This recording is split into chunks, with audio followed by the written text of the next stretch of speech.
नमस्कार साथियों, मैं ओपी शर्मा आज आपके सामने लेकर के आया हूं स्वर संधि का दूसरा भाग, जिसका नाम है गुण स्वर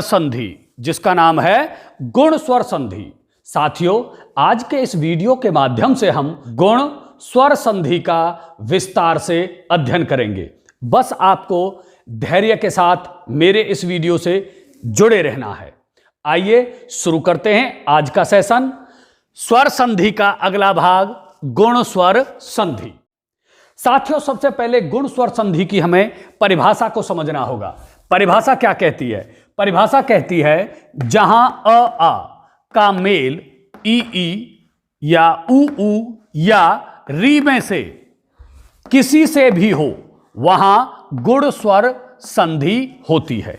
साथियों, प्रथम सार्थक खंड का अंतिम वर्ण अ या आ में से कोई एक हो और द्वितीय सार्थक खंड का प्रथम वर्ण ई में से कोई एक हो, या फिर उ में से कोई एक हो, या फिर री हो।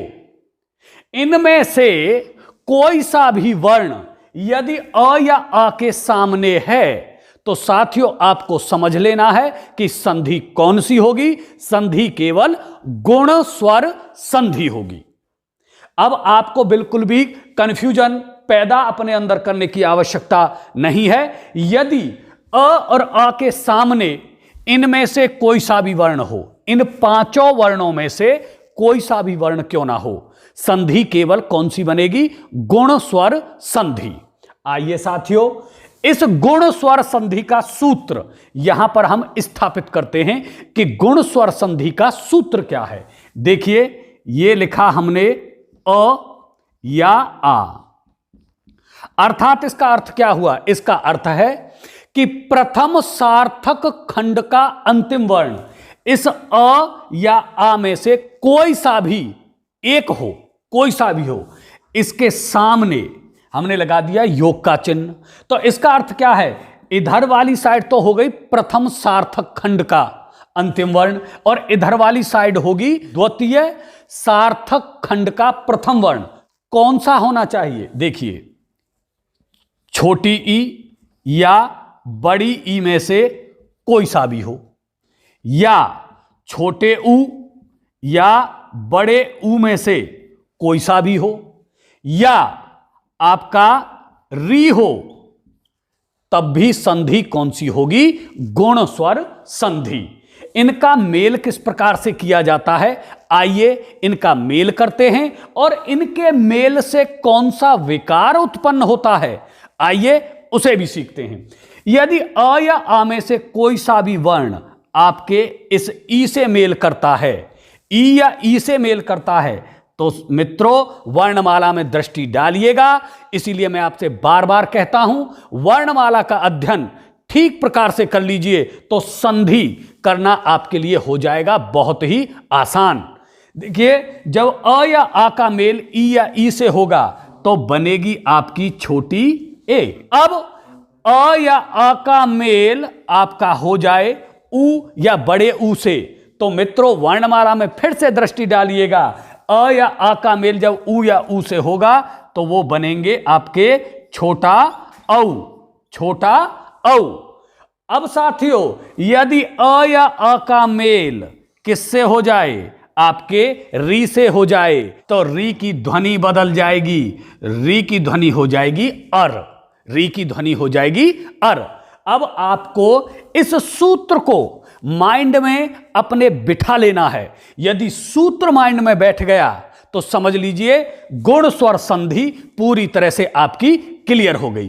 क्योंकि मैथमेटिक्स का भी सीधा नियम है कि सवाल सूत्र के ऊपर आधारित होता है, इसीलिए फॉर्मूला याद करना परम आवश्यक है। इसी तरह संधि है।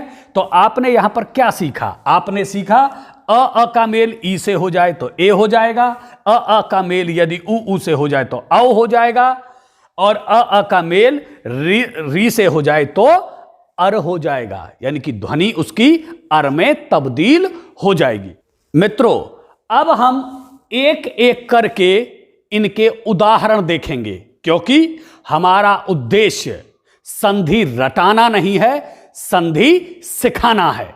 अब अपनी नजर बिल्कुल स्क्रीन पर, मोबाइल की स्क्रीन पर बनाए रखिए और पहला एग्जाम्पल देखिए। पहला एग्जाम्पल क्या है? जैसे हमने लिखा यहां पर सुर प्लस इंद्र, सुर प्लस इंद्र। अब हमें देखना है प्रथम सार्थक खंड का अंतिम वर्ण, ये क्या है? र। द्वितीय सार्थक खंड का प्रथम वर्ण, ये क्या है? ई। अब हमें देखना है, इनका मेल करना है, लेकिन आना चाहिए क्या? ये स्वर संधि है, तो स्वर संधि की कौन सी स्वर संधि है? गुण स्वर संधि। मेल होना है स्वर से स्वर का। तो यदि हम सुर का वर्ण विच्छेद करेंगे, सुर का वर्ण विच्छेद करेंगे तो अंतिम वर्ण क्या बनेगा? अगर हम देखें, ये जो रे है, ये जो रे है, ये किसके योग से बना है? ये बना है रे हलंत प्लस अ के योग से, अ के योग से। तो अंतिम वर्ण क्या हुआ? अ। तो हमें याद रखना है, जिस वर्ण पर आपको, जिस व्यंजन वर्ण पर आपको कोई मात्रा दिखाई ना दे रही हो, तो वहां पर जो मात्रा किसकी होती है? छोटे अ की। तो अंतिम वर्ण क्या है? छोटा अ। और ये क्या है? छोटी ई, क्योंकि ये स्वयं एक स्वर है। अब दोनों का यदि मेल होगा तो अब आप दृष्टि डालिए वर्णमाला में। इसीलिए मैं बार बार आपको वर्णमाला पढ़ने के लिए कहता हूं। अ और ई मिलकर के ये क्या बनेंगे? ये बनेगी आपकी छोटी ए। क्या बनेगी? छोटी ए। और ये जो छोटी ए है, ये प्रथम सार्थक खंड के अंतिम वर्ण पर मात्रा के रूप में, किसके रूप में? मात्रा के रूप में, मात्रा के रूप में लगा दी जाएगी। कहां लगा दी जाएगी? प्रथम सार्थक खंड के अंतिम वर्ण पर। तो आपका ये ई तो यहां से हट गया, क्योंकि ई का मेल तो इससे हो गया। तो सुर प्लस इंद्र क्या हुआ? सुर प्लस इंद्र हुआ साथियों सुरेंद्र। क्या हुआ? सुरेंद्र। तो इस तरह से यहां पर सुर प्लस इंद्र का हुआ संधि। अब मित्रों अगला उदाहरण देखते हैं। हमने लिखा मित्रों महा प्लस ईस, महा प्लस ईस। अब हम देख रहे हैं प्रथम सार्थक खंड का अंतिम वर्ण क्या है? अब आप पर वर्ण विच्छेद करना आ गया है, तो इस पर ज्यादा चर्चा करने की कोई आवश्यकता नहीं है। तो महा का अंतिम वर्ण है आपका बड़ा आ, और द्वितीय सार्थक खंड का यानी कि ईस का प्रथम वर्ण है आपका बड़ी ई। जब इन दोनों के मध्य में योग होगा तो बनेंगे क्या? जो संधि का नियम है उसके अनुसार ये बनेंगे आपकी छोटी ए ही, ये बनेंगे आपकी छोटी ए ही। तो बराबर छोटी ए। अब इस छोटी ए का करना क्या है? छोटी ए को प्रथम सार्थक खंड के अंतिम वर्ण पर लगा देना है। तो महा प्लस ईस बराबर क्या हो जाएगा? ये हो जाएगा मित्रों महेश। महेश, क्योंकि ई और आ इसमें शामिल हो गए, और यहां पर जब इसमें शामिल हो जाएंगे ये मात्रा किस पर लग जाएगी? प्रथम सार्थक खंड के अंतिम वर्ण पर। अब अगला उदाहरण देखते हैं साथियों। अब हम देखेंगे अ का मेल उ से जब होगा तो कौन सा विकार उत्पन्न होगा। अब मेल करते हैं, यहां पर हमने मेल किया तो ये विकार उत्पन्न होकर के बना क्या? जब अ और आ का मेल उ या उ से होगा तो क्या बन जाएगा? आपका छोटा औ। क्योंकि आपके अ और अ में शामिल हो रहे हैं गुण। किसके गुण? ई के, या उ के, या फिर री के। इसीलिए साथियों ये कहलाती है आपकी गुण स्वर संधि। अब आइए इसके एग्जाम्पल देखते हैं किस तरह से इनमें विकार उत्पन्न होता है। हमने लिखा यहां पर चंद्र प्लस उदय। क्या लिखा? चंद्र प्लस उदय। तो मित्रों प्रथम सार्थक खंड का अंतिम वर्ण क्या है? द्र। तो द्र का यदि हम वर्ण विच्छेद करें तो किस तरह से करेंगे? देखिए, द हलंत प्लस र हलंत प्लस आ, क्योंकि द में रे कौन सी ध्वनि है? संयुक्त ध्वनि। कौन सी ध्वनि है? संयुक्त ध्वनि। तो अंतिम जो वर्ण है वो आपका क्या माना जाएगा? अ माना जाएगा। अंग्रेजी में यदि आप द्र जब लिखते हैं तो डी आर ए, तो अंतिम वर्ण क्या है? ए। तो अब आप समझ गए होंगे द्रैक में अंतिम जो वर्ण है वो क्या है? अ। तो यहां पर आ गया आपका प्रथम सार्थक खंड का अंतिम वर्ण अ। यह है साथियों आपका छोटा ऊ। जब अ का मेल ऊ से होगा तो क्या बनेंगे ये आप जानते हैं। अ या अ का मेल ऊ या ऊ से हो तो बनेगा आपका छोटा औ। क्या बनेगा? छोटा औ। तो मैंने क्या बताया आपको? मैंने बताया है कि इस स्वर को हम प्रथम सार्थक खंड के अंतिम वर्ण पर मात्रा के रूप में लिख देते हैं और द्वितीय सार्थक खंड का प्रथम वर्ण यानी कि जो स्वर है ऊ, ये यहां से गायब हो जाएगा क्योंकि ये शामिल हो गया किसमें? इस मात्रा में। तो चंद्र प्लस उदय बराबर क्या हो गया? चंद्र प्लस उदय साथियों बराबर हो गया चंद्रोदय। क्या हो गया? चंद्रोदय। तो ये हो गई हमारी दोनों सार्थक खंडों के बीच में संधि, और संधि भी कौन सी हुई? गुण स्वर संधि। अब साथियों अगला उदाहरण देखते हैं।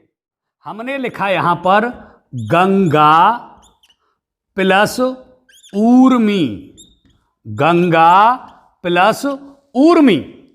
अब साथियों हमें देखना है प्रथम सार्थक खंड का अंतिम वर्ण क्या है। अब तो आप समझ गए होंगे, यहां पर है आपका बड़ा आ, और द्वितीय सार्थक खंड का प्रथम वर्ण क्या है? यहां पर है आपका बड़ा ऊ। दोनों के बीच में किया हमने योग, तो क्या बन गए? ये दोनों मिलकर के बन गए आपके छोटा औ। क्या बन गए? छोटा औ। तो जब हम गंगा प्लस ऊर्मी का संधि करेंगे तो हमें क्या करना होगा? इस औ को प्रथम सार्थक खंड पर मात्रा के रूप में लिख देंगे। तो साथियों गंगा प्लस ऊर्मी बराबर हो गया आपका गंगोरमी। अब मित्रों ये क्या बन गया? गंगोरमी। गंगोरमी का अर्थ क्या है? गंगोरमी का अर्थ होता है गंगा प्लस ऊर्मी अर्थात लहर, गंगा की लहर, इसका अर्थ हुआ। तो गंगा प्लस उर्मी का संधि हो गया बराबर गंगोर्मी। अब साथियों अगला उदाहरण अ और आ का री से मेल करते हैं और अगला उदाहरण देखते हैं। मित्रों जब अ और अ का मेल किससे होगा? री से, तो वो क्या हो बन जाएगा? वो बन जाएगा साथियों अर, यानी कि वो उनकी जो ध्वनि है वो मिलकर के बन जाएगी अर। अब कैसे बनेगी अर? आइए एग्जाम्पल देखते हैं। पहला एग्जाम्पल देव प्लस ऋषि, देव प्लस ऋषि। तो अब मित्रों हमें देखना है प्रथम सार्थक खंड का अंतिम वर्ण क्या है। अब तो आप समझ गए होंगे देव का जब हम वर्ण विच्छेद करेंगे तो अंतिम वर्ण होगा अ। तो यहां पर हो गया अ और यहां पर हो गया आपका री। क्या हो गया? री। दोनों के मध्य में क्या कर दिया हमने? योग। अब ये दोनों मिलकर के किसकी ध्वनि करेंगे? अर की। किसकी ध्वनि करेंगे? अर की ध्वनि करेंगे। तो अब देख लीजिए ये जो अर की जो मात्रा है यानी कि ये ऋषि तो यहां से गायब हो गया क्योंकि ये इसमें शामिल हो गया। तो देव प्लस ऋषि बराबर हो जाएगा आपका देवर्षि, देवर्षि, देवर्षि। तो इस तरह से ये हमें लिख दिया जाएगा। तो जो देवताओं के ऋषि हैं उनको कहा जाता है देवर्षि। तो अब एक एग्जाम्पल और देखते हैं। हमने लिखा महा प्लस ऋषि, महा प्लस ऋषि। अब मित्रों हमें याद रखना है प्रथम सार्थक खंड का अंतिम वर्ण क्या है, आपको साफ दिखाई दे रहा है बड़ा आ। द्वितीय सार्थक खंड का प्रथम वर्ण क्या है, आपको दिखाई दे रहा है री। दोनों के मध्य में क्या कर दिया हमने, योग, और दोनों मिलकर के क्या कहलाए, अर। क्या कहलाए, अर। तो अब हम महा प्लस ऋषि का जब संधि करेंगे तो क्या बन जाएगा, ये बनेगा महर्षि। क्या बनेगा, महर्षि।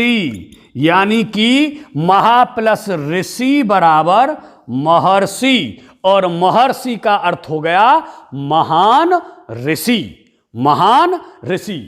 तो मित्रों इस तरह से हमने आज स्वर संधि के दूसरे रूप गुण स्वर संधि का विस्तार से अध्ययन किया। आज का हमारा सेशन यहीं पर समाप्त होता है, और अगला जो सेशन होगा हमारा वो होगा आपका वृद्धि स्वर संधि, स्वर संधि का तीसरा रूप वृद्धि स्वर संधि।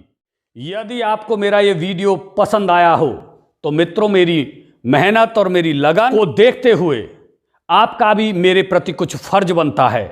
आप ज्यादा से ज्यादा मेरे इस चैनल को सब्सक्राइब कीजिए और दूसरों से भी करवाइए, और वीडियो को ज्यादा से ज्यादा शेयर कीजिए और लाइक कीजिए। यदि साथियों आप मेरा सहयोग करेंगे तो मैं भी आपका पीछा छोड़ने वाला नहीं हूं। पूरी ईमानदारी और पूरी लगन के साथ और पूरी मेहनत के साथ मैं आपका साथ दूंगा और आपको आपकी मंजिल तक पहुंचा कर रहूंगा। ठीक है साथियों, जय हिंद, जय भारत, जय माता दी, जय श्री कृष्णा, जय श्री राम, जय गुरु बजरंगबली।